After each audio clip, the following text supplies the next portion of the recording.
My name is Sona Miller. I'm 25, a freelance graphic designer living in Los Angeles, a city that glitters with dreams, but for me, it has always carried the quiet ache of being unseen. I grew up in a house where love wasn't shared equally. My parents, Michael and Linda, adored my younger brother Ethan, the golden boy of our family. He's 21 now, an art student with a charming smile and a way of making everyone believe he's special. And maybe he is, at least to them. Since I was little, I've been told to be proud of him, to celebrate his every success, even if it meant erasing myself in the process. My birthdays turned into his victory parties. My achievements were brushed aside like dust on the furniture, barely noticed, easily forgotten. I was the background character in my own home, a quiet shadow following the light that was always meant for Ethan. People say family is where love begins. But in my family it was where comparison began, and love had conditions. I learned to smile when it hurt, to applaud when I wanted to cry, and to survive by pretending it didn't matter. But it did. And one day that silence would break. If you're still listening, we want to sincerely thank you for spending your time with us. Truly means a lot. We'd love to know, where in the world are you watching from? Drop your country in the comments and let's see how far this message has reached. If you haven't subscribed to the channel yet, I highly recommend doing it now so you won't miss any of our upcoming stories. These aren't just ordinary stories, they're filled with meaningful life lessons that can inspire, teach, and stay with you long after the video ends.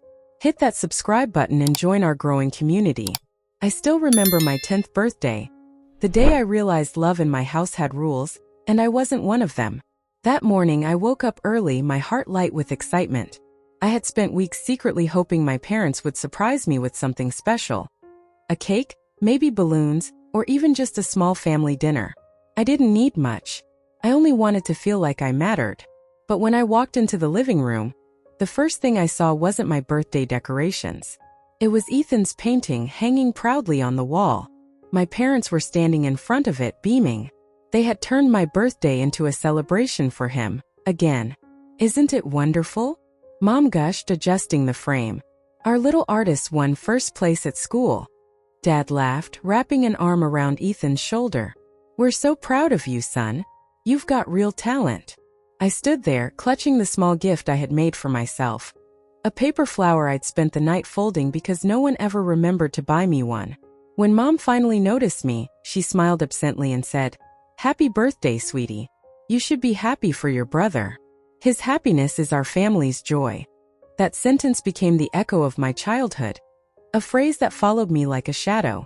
His happiness is our family's joy. That night, while Ethan blew out the candles on a cake with his name on it, I sat quietly in the corner, pretending I wasn't invisible. The wax dripped down the candles like tears I couldn't cry. Growing up, it only got worse. Ethan became the sun around which our family revolved, and I, the moon, allowed to shine only when he was not around. If he scored an A, it was a victory for the whole family. If I did, it was expected. If he made a mistake, it was forgiven because boys will be boys. If I stumbled, it was a disappointment. I learned early to hide my achievements. When I got a certificate for design in middle school, I taped it inside my sketchbook instead of hanging it on the fridge. There was no space left for me there. It was already crowded with Ethan's drawings, trophies, and report cards. I remember once asking Dad if he could help me buy paints for a school project. He sighed, said he was busy, then spent the weekend helping Ethan build a frame for his art exhibition.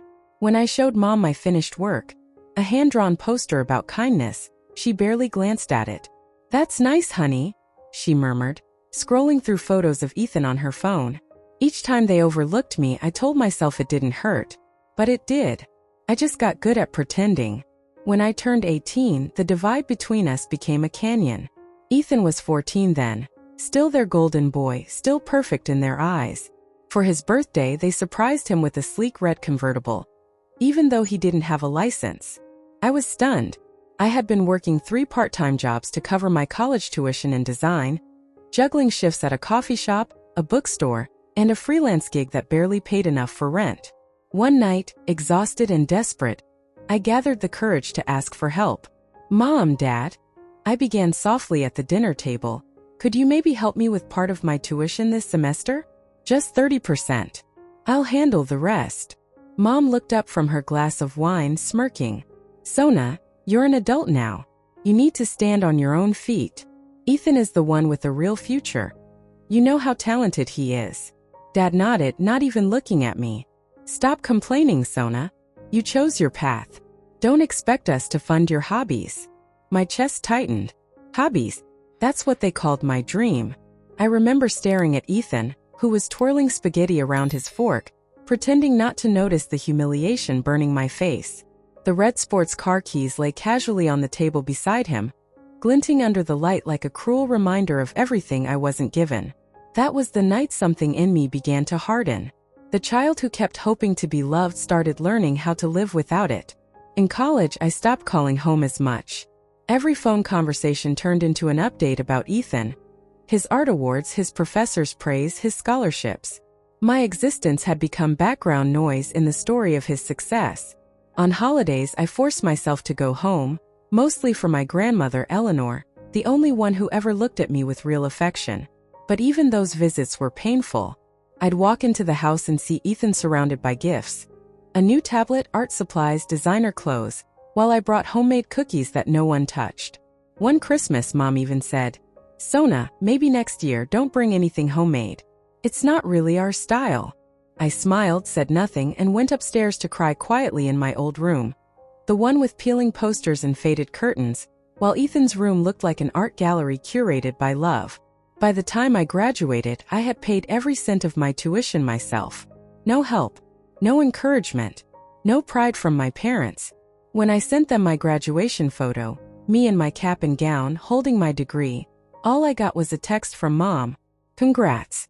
Ethan's exhibit is next week. You should come. I stared at that message for a long time, then deleted it. Because in their world, I would never be more than a shadow. But even shadows, when the light shifts, can find their own shape. And I was about to. That night was supposed to be another quiet dinner. The kind where I smiled politely, clapped for my brother, and went home pretending I didn't feel like an outsider in my own family. But it turned into something no one in the Miller family would ever forget. The living room glowed with warm lights, balloons spelling out "Congratulations, Ethan," dangling above the long table filled with food I had helped prepare. My mother, Linda, was fussing over the cake, a custom design from Ethan's favorite bakery, while my father, Michael, poured glasses of champagne. Everyone looked happy, proud. Everyone except me. I stood near the edge of the crowd, holding a small box wrapped in silver paper. Inside was a sketchbook, hand-bound, made from recycled materials, something I thought Ethan might actually appreciate as an art student. But when I approached to give it to him, my mother intercepted me with her usual sharp smile.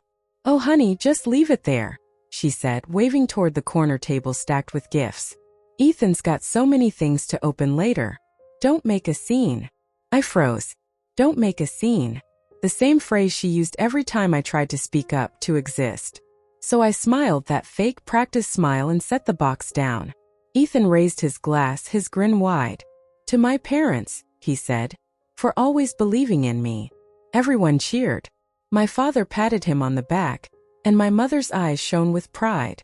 I felt something inside me twist, tight, hot, uncontrollable. For years I'd swallowed that pain, buried it under layers of obedience and silence. But that night something broke. When the applause faded, I stepped forward. "Do you even hear yourselves?" My voice trembled but didn't stop. "You talk about believing in him like the rest of us don't exist." The room fell quiet. Ethan blinked, confused.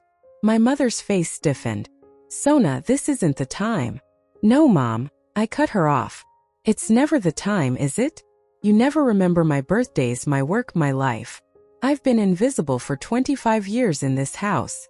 My father frowned, his tone dismissive. "Sona, stop being dramatic." I laughed bitterly. "Dramatic? You paid for Ethan's tuition, his apartment, his art supplies, you even bought him a car. When I asked for help starting my freelance studio, you said, 'Be independent.' What am I, a stranger?" The guests shifted uncomfortably. My mother's eyes flashed with anger. "Enough. You're embarrassing us." "Good," I said. "Maybe now you'll know what it feels like to be embarrassed by your own family." Her hand came out of nowhere, sharp, cold, stinging. The sound of her slap echoed through the room. Gasps filled the air. For a second, everything blurred. My cheek burned, but something inside me turned to steel. I reached for my phone, hit record, and held it up. "This," I said, my voice shaking, "is what it looks like when parents love one child and destroy another."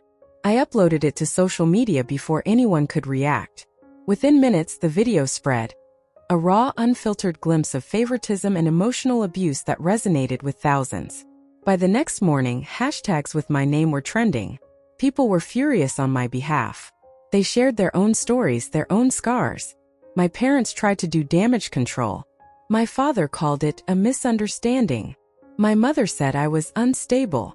Ethan stayed silent, maybe out of guilt, maybe out of fear. But the world wasn't buying it. Reporters showed up outside the house. Old neighbors confirmed the pattern, how I was always the forgotten one, how my parents bragged about Ethan but never mentioned me. That was when my grandparents, James and Eleanor Miller, stepped in. They hadn't spoken much to my parents in years, something about different values, as my mother put it. But when they saw the video, they called me immediately. "Sona," Grandpa James said, his voice trembling with quiet anger. "You don't deserve this. Pack your things and come home." So I did. I moved into their old Victorian house on the edge of Pasadena, filled with books, sunlight, and the scent of lemon trees. For the first time in years, I felt peace.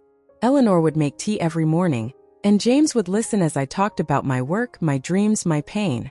They didn't treat me like a burden. They treated me like family. It almost felt too good to be real. Then one morning, everything changed again. Eleanor didn't come down for breakfast.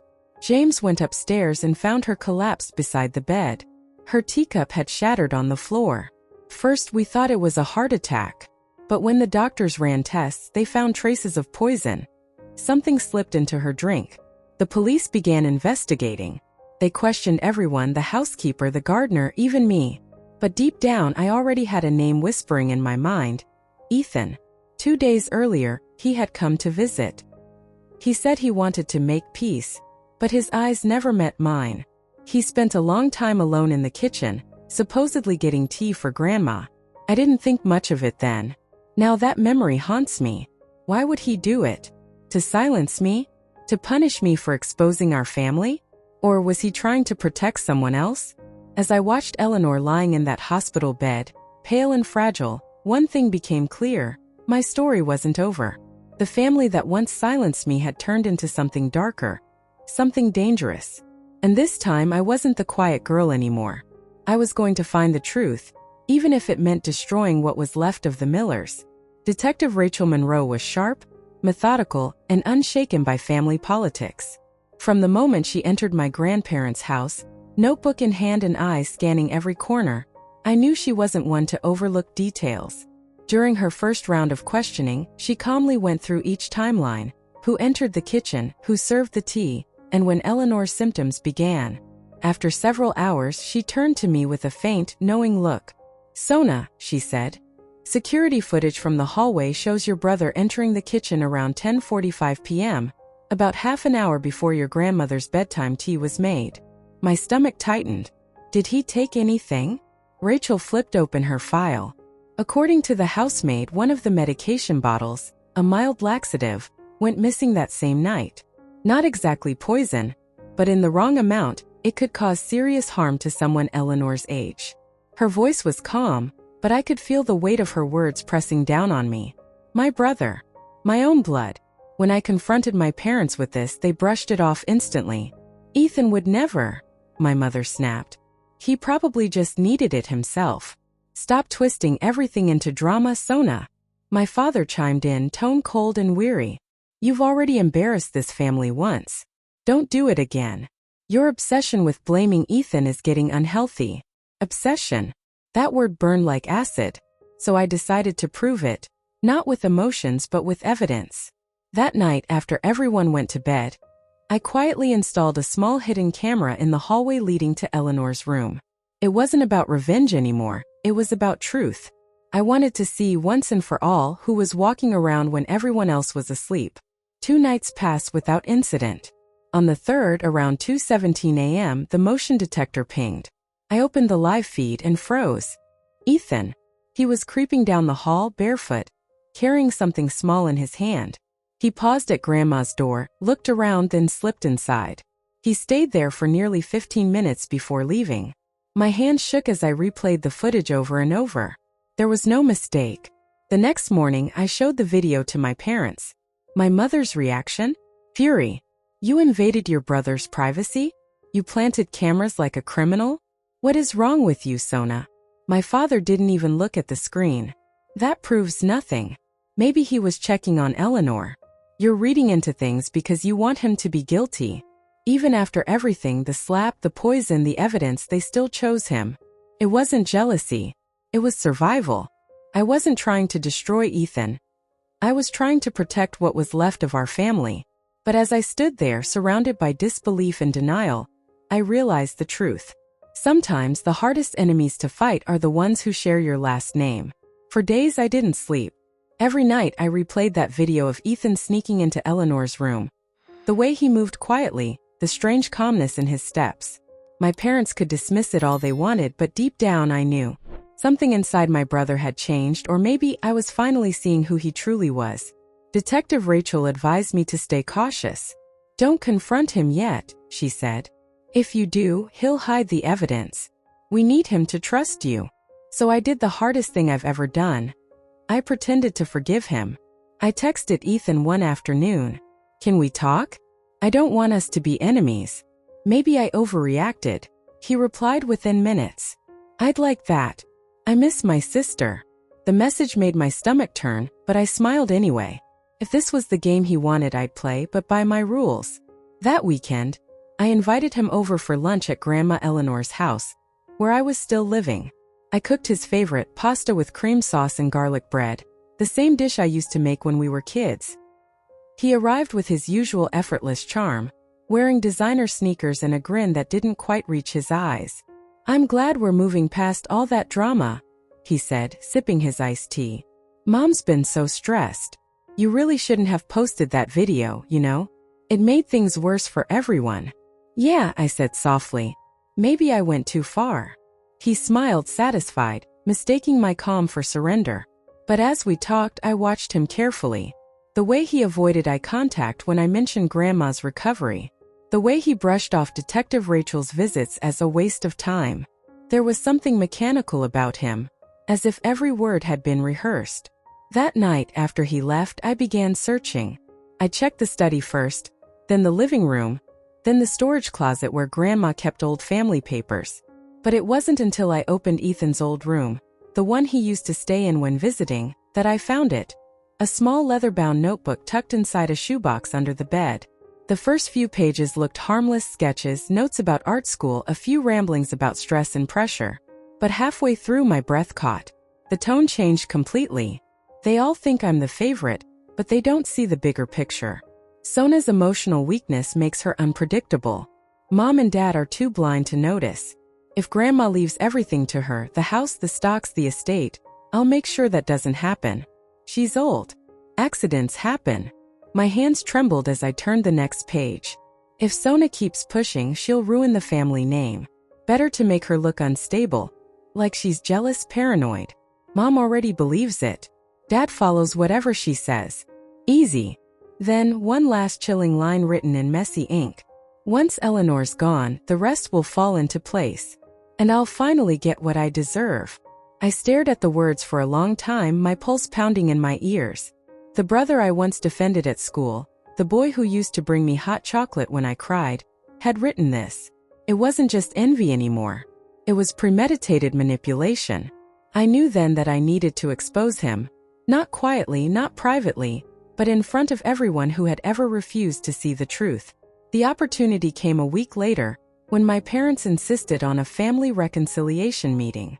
Let's clear the air, my father said on the phone. Enough of this tension. We're still a family. I agreed too easily. They thought it meant I wanted peace. What they didn't know was that peace was the last thing on my mind. That Sunday, we gathered at our old house, the same living room where I had once been slapped into silence. Ethan was there, relaxed and smiling. My mother had made cookies, acting like the past few weeks hadn't torn us apart.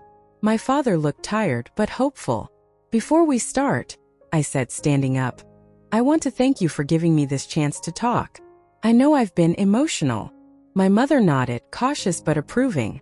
It's good you can admit that, honey. Ethan smirked slightly. We all make mistakes. True, I said. But some mistakes are darker than others. I pulled out my phone and placed it on the coffee table. With one tap, the TV behind me lit up. A slideshow connected via Bluetooth. First, the hallway footage. Ethan sneaking into Eleanor's room. Then, a photo of the laxative bottle Detective Rachel had found. And finally, the pages from his journal scanned and enlarged for everyone to see. My parents froze. My mother's hand covered her mouth. My father leaned forward, his face pale. What is this?" he whispered. Ethan shot up from his seat. "You went through my things? You're insane, Sona. Those are sketches for a story I was writing. You think I'd hurt Grandma?" I met his eyes, cold, steady. "Then why did the handwriting match your confession notes from college? Why did the doctor confirm traces of that same medication in her tea?" He stuttered, his confident mask cracking. "You're twisting everything." "Enough," my father snapped, slamming his fist on the table. His voice trembled. "Ethan, tell me this isn't true." But there was no answer. Only silence. Linda turned to her son, eyes wide with disbelief and horror. "Ethan, you didn't." He looked cornered like a wild animal trapped. "She was going to cut us off," he finally shouted. "Everything, the inheritance, the company shares, she was giving it to her. To Sona.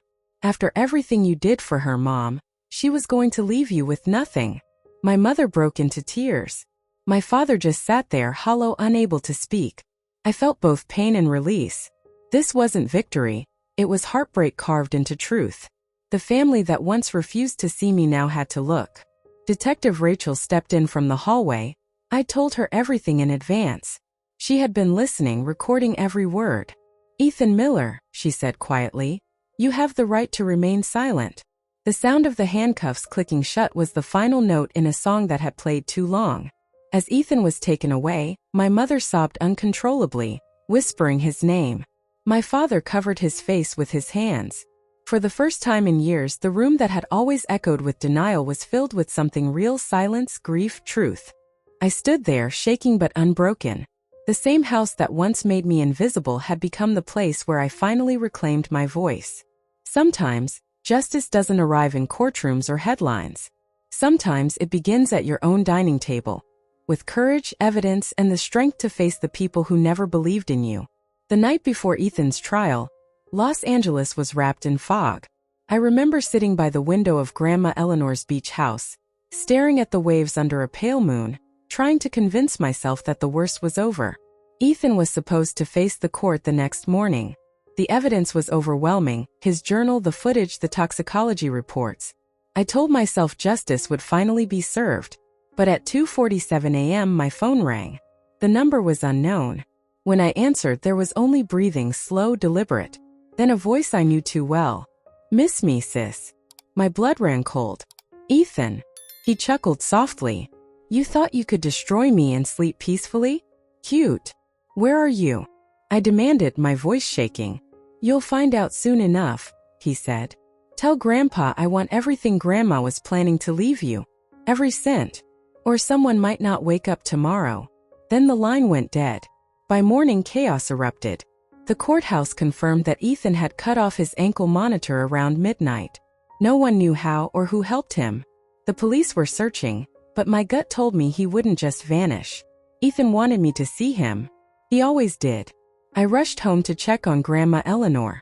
The front door was wide open. The security guard lay unconscious near the entrance, blood trickling from his forehead. Inside, the nurse was locked in the bathroom, crying hysterically. "Where's Grandma?" I screamed, shaking her shoulders. The nurse sobbed. "He took her." A woman helped him, tall, blonde, wearing a black hoodie. They forced her into a car. My hands trembled as I called Detective Rachel. She answered immediately. "Sona, stay calm. We already have a lead. There's a woman named Vanessa who's been in contact with Ethan since his arrest. A known scam artist. We believe she's his accomplice." Rachel and the FBI quickly traced Ethan's burner phone to a remote cabin in the hills near Big Bear Lake. They told me to stay put, but I refused. I couldn't sit in that silent house knowing Grandma was out there. Frail, terrified, possibly poisoned again. Hours later, under the cover of night, the FBI surrounded the cabin. Through the surveillance feed, I saw a nightmare unfold. Inside, Grandma Eleanor was tied to a chair, pale but conscious. Ethan paced the floor, shouting at Vanessa. She was supposed to transfer the money by now, he screamed, slamming his fist on the table. Vanessa rolled her eyes. You're losing it, Ethan. This wasn't the plan. You said she'd cave easily. She will, he hissed. Sona always gives in. She's weak. But for once he was wrong. At Rachel's signal, the SWAT team broke through the back door. Flashlights blazed through the darkness, shouts filled the cabin. Ethan grabbed a knife, pressing it against Grandma's throat. Stay back or she dies, he yelled, wild-eyed, his voice trembling. I could barely breathe watching from the feed. Rachel raised her gun. Drop it, Ethan. It's over. Vanessa tried to run but was tackled by an agent. Ethan hesitated, shaking, torn between rage and fear. Finally, Eleanor looked up at him, her voice barely a whisper. Enough, Ethan, no more lies. Something inside him cracked. He screamed, dropped the knife, and fell to his knees as agents stormed in and cuffed him. Grandma was rushed to the hospital, her hands bruised but her heart strong. When I saw her later that night, she smiled weakly. I told you, sweetheart. Truth always finds its way out. The next morning, headlines flooded every screen. Runaway art student and accomplice arrested for attempted murder and extortion.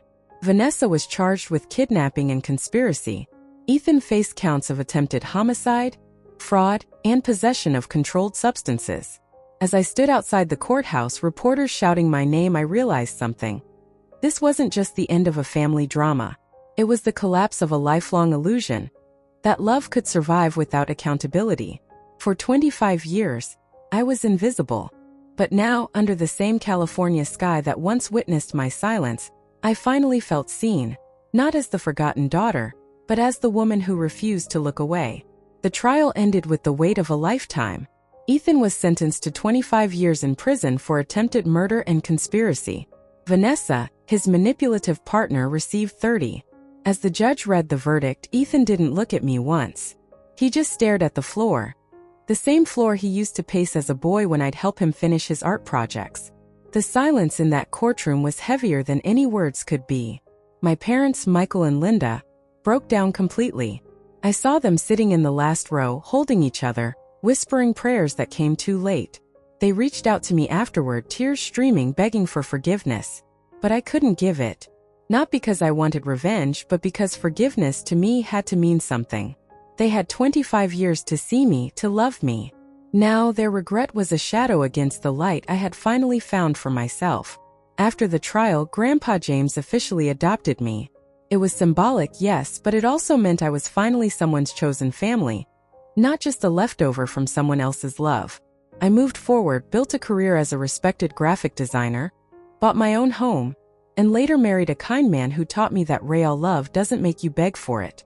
We have 2 children now, and every day I make sure they know they are loved equally, unconditionally. Sometimes letters still arrive from prison. Ethan's handwriting hasn't changed. He writes about therapy, about wanting to become a better person, about forgiveness.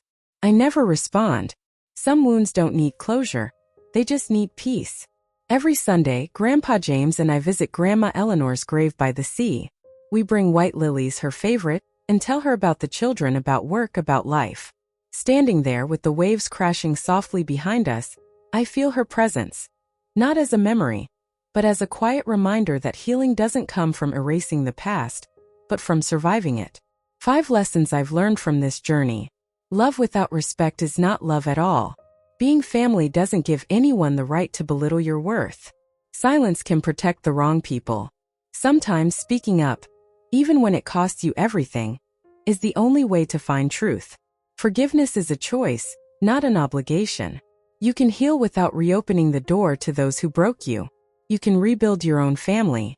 Blood connects us, but kindness and loyalty make us belong. Peace isn't found in revenge. It's found in freedom. The freedom to live, to breathe, to finally be yourself. If Sona's story touched your heart, if you've ever felt unseen, unloved, or underestimated, remember, your worth isn't defined by how others treat you. It's defined by how you rise. Don't forget to like, share, and subscribe to hear more real-life stories that remind us, even in the darkest families, light always finds a way through.